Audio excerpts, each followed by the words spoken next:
Anna, ma fille de 8 mois, a atteint 104 degrés Fahrenheit, 40 degrés Celsius, sur la bandelette frontale. J'ai fixé les chiffres rouges, comme s'ils pouvaient changer, si je les regardais assez fort. J'appelle le pédiatre, ai-je dit à mon mari. Attends, Nathalie, a dit Ethan, toujours près du mixeur. Un liquide brunâtre tournoyait dans un pichet en verre. Maman a un mélange de plantes. Ça marchait mieux que n'importe quel médicament, quand j'étais enfant. Barbara, ma belle-mère, a souri de la façon dont les gens sourient, quand ils pensent que les recettes de famille relèvent de la science. Tu paniques beaucoup trop, a-t-elle dit. Tu ne peux pas donner des cachets à un bébé, à chaque fois. La nature guérit. C'est comme ça que nous faisons. Anna a pressé son visage brûlant contre mon cou, et a gémi. Son front était chaud, comme un petit radiateur. Mon cerveau n'arrêtait pas de crier, fais quelque chose. Je tenais une bouteille d'acétaminophène, du Tylenol, la dose que notre pédiatre nous avait indiquée, en fonction de son poids. J'ai ouvert le bouchon. Barbara a touché mon coude. Essayons d'abord une compresse, a-t-elle dit. Je vais en préparer une. Tu ne veux pas empoisonner le bébé avec des produits chimiques, n'est-ce pas? Elle a prononcé le mot « chimique » comme si c'était un gros mot. Ma fille de 7 ans, Lily, était assise par terre, en train de construire une tour avec des tuiles magnétiques. Elle a levé les yeux, me regardant moi, puis Anna, puis le médicament, et de nouveau moi. Une lueur d'inquiétude a traversé son visage. Le genre d'inquiétude que ressentent les animaux avant un orage. Je vais quand même appeler le cabinet, ai-je dit. Ils me diront quand aller aux urgences. J'ai composé le numéro. La messagerie vocale du cabinet était calme. Pour un bébé de plus de 3 mois, avec une fièvre supérieure à 103 degrés Fahrenheit, 39,4 degrés Celsius, ou si le bébé semble très fatigué, refuse de boire, ou a des difficultés à respirer, appelez le 911, ou rendez-vous aux urgences. J'ai appuyé sur l'option pour parler à l'infirmière de garde. Ici Nathalie Miller, ai-je dit. Ma fille a 8 mois, une fièvre de 104 degrés Fahrenheit, 40 degrés Celsius, elle est chaude, agitée, et boit mal. Donnez-lui de l'acétaminophène en fonction de son poids, immédiatement, a dit l'infirmière. Surveillez-la de près. S'il n'y a pas de baisse de température dans 1 heure, ou si elle devient plus léthargique, allez aux urgences. Ne mélangez aucun médicament avec des plantes ou du miel. Pas de remède maison. J'ai raccroché. De l'acétaminophène, ai-je dit à voix haute, pour dissiper le doute. Barbara a fait la grimace. Des conseils par téléphone. De mon temps, les mères savaient mieux que ça. Voici une compresse. Et voici une tisane d'écorce. Ça fait baisser la fièvre, tout en douceur. Nathalie, tu es une mère. Ne sois pas un robot. Je suis une mère, ai-je dit calmement. Et je fais ce que le médecin a dit. J'ai mesuré le Tylenol, et j'ai soulevé la tête d'Anna. Elle a avalé, en grimaçant. J'ai pressé ma joue contre ses cheveux. Ils étaient chauds et humides. Le jus froid ne fera qu'empirer les choses, a marmonné Barbara. La pédiatrie moderne va dans les extrêmes. Je n'ai pas répondu. J'ai tenu Anna dans mes bras, et j'ai écouté sa respiration. Rapide, irrégulière, mais stable. Lily s'est levée, s'est approchée, et a murmuré, « Maman, je peux m'asseoir avec toi ?» Bien sûr, ai-je dit. Assieds-toi juste là. Barbara et Ethan se sont dirigés vers la cuisine pour chuchoter. Je pouvais voir leur silhouette dans l'embrasure de la porte. 2 formes solides, qui croyaient que le monde fonctionnait de la manière dont ils s'en souvenaient.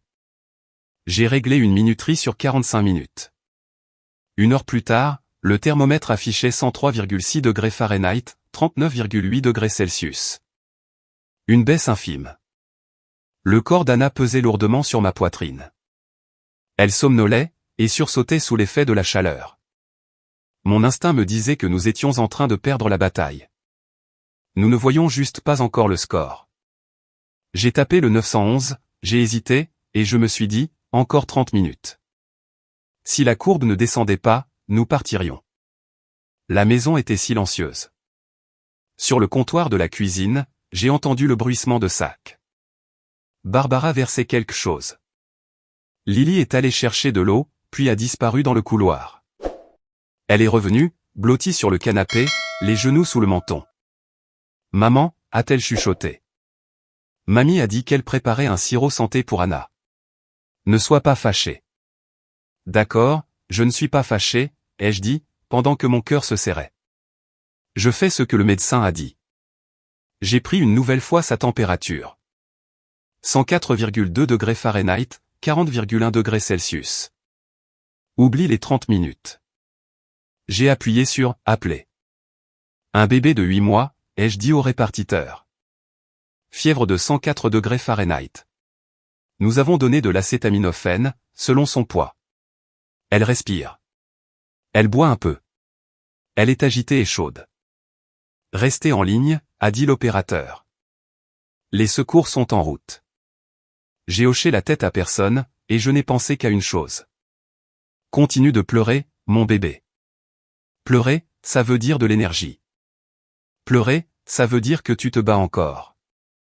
Que as-tu fait, s'est écrié Barbara en entrant. Pourquoi appeler le 911? Nous pouvons gérer ça. J'ai mis un bon sirop d'écorce dans un biberon. Ça fait baisser la fièvre. Elle a brandi un biberon en verre. Une fine marque ambrée, sur le verre, indiquait où se trouvait le liquide, auparavant. Quelque chose a fait tilt, dans ma tête. Range ça, ai-je dit. Ethan, prends le sac. Couverture, couche, carte d'assurance, mon portefeuille. Nathalie, a-t-il dit, hébété. S'ils viennent, ils nous diront de donner des médicaments. Nous l'avons fait. Ils nous diront d'y aller, ai-je dit, et nous y allons. La sirène a retenti avant même que j'ai fini d'habiller Anna. Une ambulancière, avec une queue de cheval et un badge indiquant Abby, s'est agenouillée et a vérifié le pouls d'Anna, sa respiration, ses lèvres, ses côtes. Bonjour, a-t-elle dit. Depuis combien de temps ça dure? Depuis ce matin, ai-je répondu. Nous avons donné de l'acétaminophène. Mamie a préparé un truc aux plantes. Quoi exactement, a demandé Abby, en regardant Barbara. Des plantes, a dit Barbara. De la camomille. De l'écorce de saule. Un peu de miel. C'est naturel. Pas de miel avant 1 an, a dit Abby, d'un ton sec. Et l'écorce de saule contient des salicylates, similaires à l'aspirine. Pas pour les nourrissons. Nous allons aux urgences. Apportez chaque bouteille et chaque poudre que vous lui avez donnée. Barbara a pincé les lèvres, quelque chose s'agitait derrière ses yeux, comme un insecte pris dans la lumière. Lily m'a regardée, très sérieuse. Je l'ai serrée contre moi, comme si mon bras pouvait la protéger des mauvaises paroles. Les urgences étaient un monde de métal et de rapidité, de rideaux en plastique et de moniteurs qui bipaient. Une infirmière a clipsé un oxymètre de pouls à l'orteil d'Anna. Un technicien a fait des prélèvements. Le médecin, le docteur Patel, posait des questions brèves. Quand ça a commencé? Qu'a-t-elle pris? Qu'a-t-elle bu? Des allergies, des vomissements, des convulsions? Je répondais par de petits oui et non. Barbara a avancé sa mâchoire. Nous avons traité ça naturellement. Ma belle-mère a utilisé ces remèdes depuis toujours. Nous avons besoin des ingrédients exacts, a dit le docteur Patel, calmement. Nous allons analyser le sang et l'urine. Et il nous faut ces bouteilles. Ethan se tenait là, les mains jointes, comme un enfant dans le bureau du directeur. Nous étions 3 adultes, et un petit fourneau de bébé, dont la peau sentait le lait, la sueur et la prière. Une infirmière est arrivée avec une femme portant un simple cardigan. L'assistante sociale de l'hôpital. C'est la procédure, a-t-elle dit. Avec les fortes fièvres chez les nourrissons, nous vérifions la situation à la maison. Nous sommes là pour aider. Notre travail est d'assurer la sécurité du bébé. J'ai hoché la tête. Barbara s'est tournée vers la fenêtre. Ethan lui a murmuré quelque chose. Elle lui a fait signe de la laisser tranquille. 40 minutes plus tard, le docteur Patel est revenu. La fièvre est descendue à 101,8 degrés Fahrenheit, 38,8 degrés Celsius, avec les médicaments. La respiration d'Anna était plus douce. La pierre dans mon estomac s'est déplacée d'1 centimètre. Les analyses montrent la présence de salicylate, a dit le docteur Patel. Probablement à cause de l'écorce de saule. Chez les nourrissons, il y a des risques. De l'irritation de l'estomac à des effets plus graves. De plus, le miel avant 12 mois peut causer le botulisme infantile. Donc, c'est un non catégorique. Je ne juge pas. J'informe. Mais c'est important. Barbara a reniflé. Les enfants ont grandi avec du miel et des plantes. Maintenant, les médecins rendent tout effrayant. Nous voyons aussi que vous avez correctement dosé l'acétaminophène, m'a dit le docteur Patel. Ça a aidé, mais quelqu'un a donné autre chose. Nous allons faire un signalement au service de protection de l'enfance. C'est le protocole, pas une punition. Ils décideront s'il y a eu un risque. Anna reste en observation pour la nuit. Lily a touché ma manche. Elle a articulé, « Maman, on peut parler ?» Une seconde, ai-je chuchoté. Nous sommes sortis dans le couloir. Lily a sorti sa tablette pour enfants. Ses mains tremblaient un peu. Elle a ouvert les photos, la cuisine, le gobelet doseur rose du médicament, le biberon en verre, une pipette au-dessus du bouchon du Tylenol, des gouttes ambrées tombant dedans. Je l'ai vu faire, a-t-elle murmuré. Mamie a dit que ce serait plus efficace, et qu'on ne devait pas te le dire, parce que tu es nerveuse. J'ai pris des photos. Maman, est-ce que j'ai bien fait? Une vague de froid m'a parcouru de la tête aux pieds. Pas de la peur, mais de la clarté. Tu as très bien fait, ai-je dit en touchant sa joue. Tu es incroyable. Je vais montrer ça au médecin et à Madame Kim. Tu as aidé ta sœur. Tu m'as aidé. Nous sommes retournés à l'intérieur. J'ai dit que nous avions des photos. L'assistante sociale m'a demandé de les lui envoyer par email, via un lien sécurisé. Le docteur Patel a hoché la tête, comme si une pièce du puzzle venait de se mettre en place. Merci, a-t-elle dit. Cela nous aide à comprendre. Ethan est devenu blême.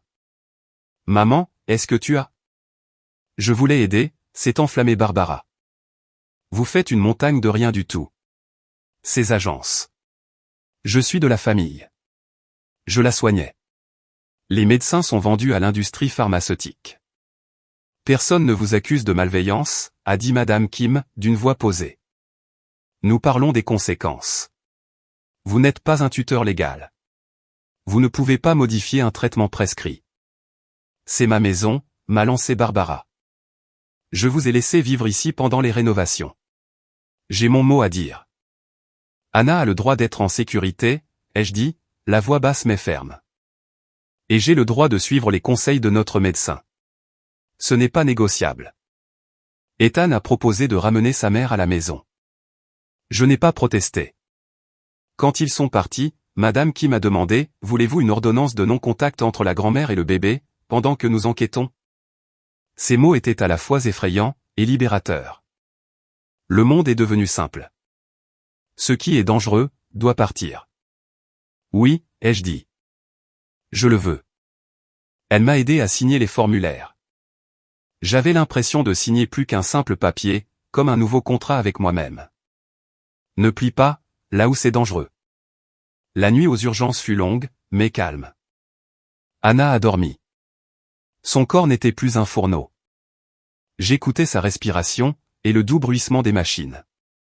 Lily, que nous avions laissée chez notre voisine, m'a envoyé un emoji en forme d'éclair, notre signe privé pour dire « on gère ». Je lui ai renvoyé un cœur. Le matin, le docteur Patel a dit que nous pouvions rentrer, avec des instructions strictes, Tylenol selon le poids, beaucoup de liquide, contrôle de la température, et un suivi chez le pédiatre dans 2 jours. Madame Kim m'a confirmé que les services sociaux appelleraient dans les 24 heures, et que l'interdiction de contact temporaire était désormais active. La maison était silencieuse. Pas de Barbara. Ethan est arrivé vers le coucher du soleil, l'air fatigué et pluvieux.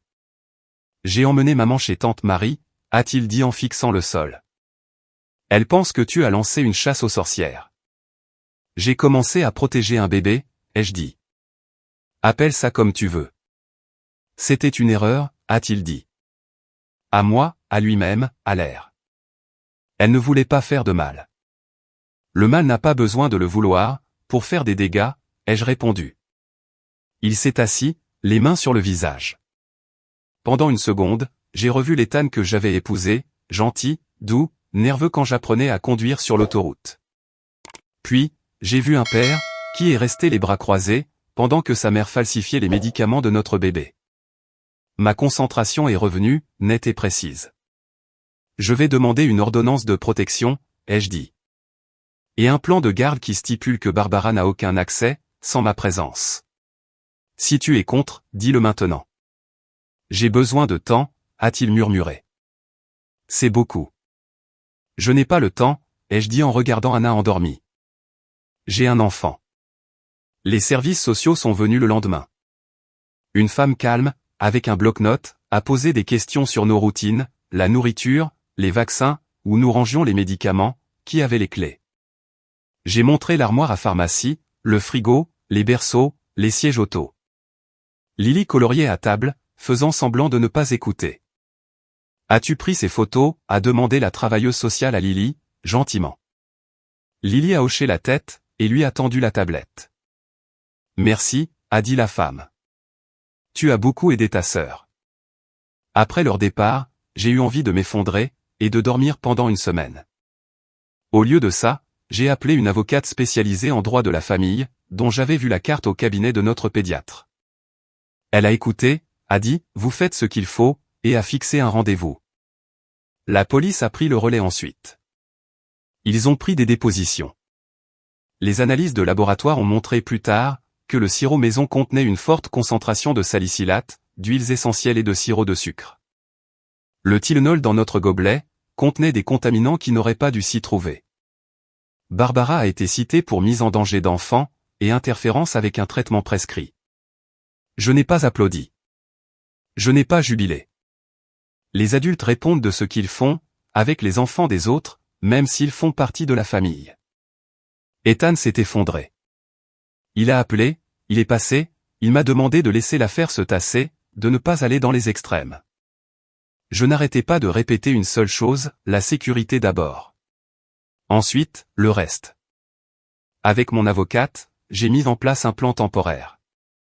Garde partagée 50-50e, à des jours fixes. Grand-mère, 0 contact.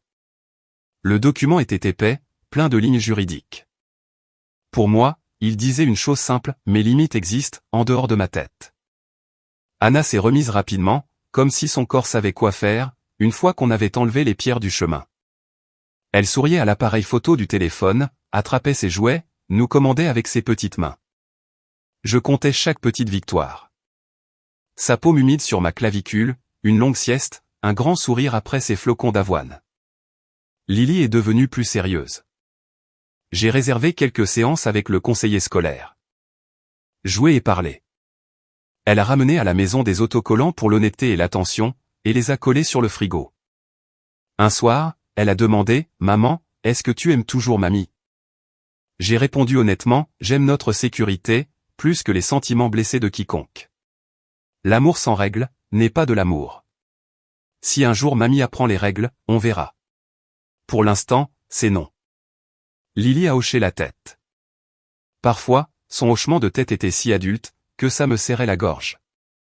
Ethan, pendant ce temps, passait beaucoup de nuits chez tante Marie. Entre nous, de longs silences s'installaient, de bons endroits pour stocker des mots comme « pour l'instant » et « si ». Ce n'est pas un monstre. C'est le fils de sa mère. C'était tout ce que j'avais besoin de savoir, aujourd'hui. Un mois plus tard, le laboratoire de la police a appelé. Les résultats du sirop étaient arrivés. Salicylates élevés, huile, sucre. Le Tylenol avait des traces de choses qui n'auraient pas dû s'y trouver. Il y aurait une audience. J'ai envoyé un email au cabinet de notre pédiatre, pour les remercier pour leurs règles fermes, pas de miel avant 1 an. Cette phrase m'avait sauvé, au bon moment. Ce même jour, Lily a ramené un dessin, une maison. À l'intérieur, moi, Lily, et Anna. Dehors, une autre clôture, un panneau sur le portail, sur invitation seulement. Je l'ai scotché au frigo, sous les autocollants. Ce n'est pas parce qu'on est méchante, a-t-elle dit. C'est parce que c'est juste. Exactement, ai-je répondu. Au printemps, le tribunal a approuvé un plan de garde à plus long terme, et une interdiction de contact temporaire pour Barbara, avec une réévaluation dans 1 an, si elle suivait une thérapie et présentait des excuses formelles. Ethan a dévisagé les papiers, puis il a signé. Nous avons tous les deux pleuré. Pas fort, mais sincèrement. Parfois, une fin n'est pas une porte qui claque. C'est une longue couture, cousue alors que vous êtes encore éveillé. La vie a commencé à s'aligner, comme un motif que l'on peut enfin suivre. Les dépôts à la garderie, le travail, le dîner, l'heure de l'histoire, les petites joies qui faisaient la pluie et le beau temps, une nouvelle couverture, un gobelet de fruits rouges tout collants, la danse idiote de Lily dans la cuisine, le rire de Hannah quand je joue à coucou derrière le frigo. J'ai retrouvé ma voix. Pas celle qui explique, mais celle qui dit « non ». Nous avons commencé à faire du bénévolat, le week-end. Des colis alimentaires pour les familles. C'est là que j'ai rencontré Suzanne. 4 enfants. De l'humour à revendre. Elle a dit quelque chose que j'ai écrit dans mes notes, les limites ne sont pas un mur contre l'amour. Ce sont une porte, avec une serrure. J'ai beaucoup réfléchi à mes propres portes. Un soir, Lily m'a apporté sa tablette. Maman, j'ai effacé les photos. Elle a dit qu'elles avaient fait leur travail. Je ne veux plus les avoir dans ma tête. Tu es intelligente, ai-je dit en la serrant contre moi. Merci d'avoir sauvé ta sœur, et moi. Quand le mois de décembre suivant est arrivé, nous avons enfin cru qu'une fête n'avait pas à être un risque. Nous avons installé un petit sapin artificiel, des étoiles en papier, et au sommet, Lily a scotché un éclair en carton, notre signe pour la vérité. Nous avons fait des biscuits. La cuisine sentait la vanille et la cannelle. J'ai regardé mes filles, et j'ai pensé à quel point il est facile de qualifier n'importe quoi de « famille ». Le sang, l'habitude, la peur, et à quel point il est difficile de donner un sens à ce mot. Barbara n'a pas appelé. Ethan a envoyé un court « Joyeux Noël » et une photo du jouet qu'Hannah aimait, chez lui. Nous avions convenu qu'il viendrait 1 heure. Sans Barbara. Il est venu. Il s'est assis. Il a regardé. Il a laissé des cadeaux. Il n'a pas testé les règles. C'était son plus beau cadeau de toute l'année. Après que les filles se soient endormies, j'ai versé du lait, j'ai pris des biscuits, et j'ai fait défiler mon téléphone. Dans mes notes, se trouvait la première ligne de cette nuit-là, 104 degrés Fahrenheit. Tylenol. 911 urgence. J'ai pensé à la facilité avec laquelle nous aurions pu basculer dans une autre vie. À la minceur de cette ligne, et à la façon dont elle tient, si quelqu'un dit « non » au bon moment. J'ai écrit un mot à Lily, et je l'ai glissé sous son oreiller. Merci d'avoir dit la vérité. C'est un super pouvoir. Le matin, elle est entrée dans la cuisine avec le mot, et a souri. Pas comme une enfant, mais comme une personne qui sait qu'elle a été entendue. Maman, je peux mettre un autre dessin sur le frigo, a-t-elle demandé. Bien sûr, ai-je répondu. Elle a dessiné une maison. Nous à l'intérieur. Dehors, pas une clôture cette fois, mais un jardin. Sur le portail, elle a écrit « une sonnette ». Les gens qui choisissent la sécurité, vivent ici. Je l'ai scotché à côté de l'éclair. Parfois, les règles ne sont que des règles humaines, où les enfants passent en premier. Elles ne sont pas bruyantes. Elles n'ont pas besoin de serment. Elles se résument à une chose, ne pas faire de mal. Si quelqu'un ne peut pas gérer ça, nous avons des portes avec des serrures, des numéros de téléphone, et le mot « non ». Ce soir-là, le front d'Hannah était chaud. Poussée dentaire. 100,4 degrés Fahrenheit, 38 degrés Celsius. J'ai donné de l'acétaminophène, selon son poids. Nous avons mis un dessin animé, et elle s'est endormie sur moi, la main sur ma poitrine. Lily nous a recouvertes d'une couverture, et a chuchoté « Maman, ça va. On a un plan. » Et « on a un plan » ne signifiait plus enfin « nous survivrons à tout prix ». Ça signifiait « nous vivons selon nos règles, et nous ne les abandonnons pas ». Une fièvre de 104 degrés Fahrenheit, 40 degrés Celsius, chez un bébé de 8 mois. Appelez le médecin ou les urgences. C'est sérieux. L'acétaminophène, Tylenol, dosé selon le poids, est la norme ici. Suivez le tableau de votre pédiatre. Pas de miel avant 1 an. Ce n'est pas un mythe. C'est pour la sécurité. Pas d'aspirine ou de salicylate pour les nourrissons. L'écorce de saule en fait partie. Si quelqu'un modifie les médicaments de votre bébé sans votre consentement, ce n'est pas de l'aide. Ce n'est pas normal. Les services de protection de l'enfance ne sont pas toujours une punition. Parfois, c'est une lumière qui éclaire le chemin de la sécurité. Les limites ne sont pas de la cruauté, elles sont une forme d'attention, pour les enfants et pour vous. Si vous êtes un parent et que vous ressentez ce pincement au cœur, celui qui vous dit que quelque chose ne va pas, écoutez-le. Vous ne paniquez pas. Vous êtes en train d'être un parent. Ce n'est jamais simple. Ethan est toujours Ethan. Barbara est toujours Barbara. Le papier ne change pas les cœurs, du jour au lendemain. Mais ma maison, elle, a changé.